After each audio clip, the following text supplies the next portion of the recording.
کۆمەڵی ئیسلامی کوردستان وەک هێزێکی سیاسی ئیسلامی لە هەرێمی کوردستان بەهۆی پابەندیان بە بەرنامەی ئیسلامەوە وای کردووە لە بەرەیگەل دابن و دژی زوڵم و ستەم بوەستنەوە، بوونەتە هێزێکی خۆشەویست و هاوڵاتیانیش متمانەیان بە کۆمەڵ هەیە.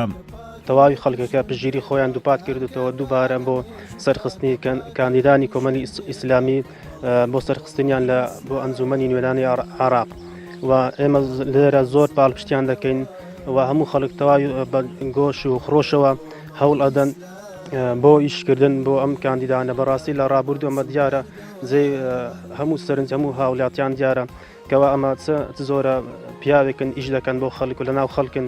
هاوڵاتیانی دەڤەری سورسیایەتی بە لە بەرچاوگرتنی هەڵوێستا بوێرەکانی کۆمەڵ پشتگیری خۆیان بۆ لیستی کۆمەڵی ئیسلامی کوردستان ژمارە 104 دووپات دەکەنەوە و بەڵێن دەدەن دەنگ بە لیستی کۆمەڵ بدەن. ئێمە وەکو دەڤەری سەرچیا سوورچی ئینشاڵڵە پشتیوانێکی گەرم و خۆش بۆ لیستی ژمارە 104 کۆمەڵی ئیسلامی ئینشاڵڵە سەرش دەکەوین، چونکە هەر ئەوانە بوون دیفاعیان لە ملەتی کورد کرد لە بەغدا و هەر ئەوانەش دیارن پێیان و دیارە کە دیفاع ئینشاڵڵە ئەکەن و هیوادارم هەموو ملەتی سوورسی و دەڤەرایەتی بەم ئەرکە هەرستن دەنگ بدەن بە ژمارە 104 چونکە ئەندامانی بەڕاستی دڵسۆزیان هەیە.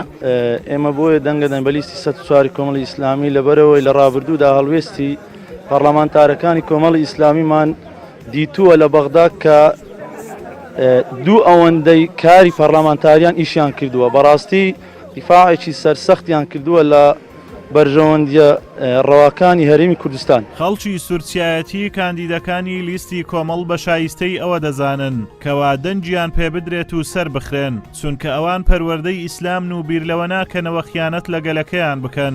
بۆیە زیادبوونی دەنجی کۆمەڵ گەڕانەوەی دادگەری و ئازادیە بۆ هەرێمی کوردستان. هەتا ئەمن ئەمرم نەوێەوە پە کوڕۆ پە گەل و حەشیرەتەوە تا خزمەت و دامە ئینشاءڵڵە هەتا پێشم بکرێ محاولەیەکەم. ئەرێ وەڵڵا وەتێ ئەمن هەما دەنگم هەیە دەنگم هەر دەنگاوا بوویە و هەر دەنگاواشەبی پە کوڕەوە هەموو گەل و حەشیرەتەوە وەڵڵاهی ڕاستگۆنە وەڵڵاهی ساحێبێ قورعانێنە هیچ غەش و غایەنیان نییە، ساحێبێ قورعانێنە و شایدی ینی شایدیاوالۆ لای خوای درستە و کۆمەڵی ئیسلامی کوردستان بەردەوام بەرژەوەندیە کەسی و حزبیەکانی خۆی وەلاناوە و خەمی هاوڵاتیان بووە، بۆیە ئێستاش چاوەڕوانیەکی زۆری لە هاوڵاتیانی هەرێمی کوردستان هەیە بۆ ئەوەی لە ڕۆژی 12 مانگ دەنگ بە لیستی کۆمەڵ بدەن. داواش دەکەن زوڵم و ستەمی 27 ساڵی دەسەڵاتدارانی کوردستانیان لەبیر نەچێت و ڕۆژی 12 مانگ سزای گەندەڵکاران بدەن و دەنگ بە کۆمەڵ بدەن. ئازاد ئۆمەراوەی کەناڵی ئاسمانی پەیام، ناوچەی سەرچیا لە دەڤەری سورسیایەتی.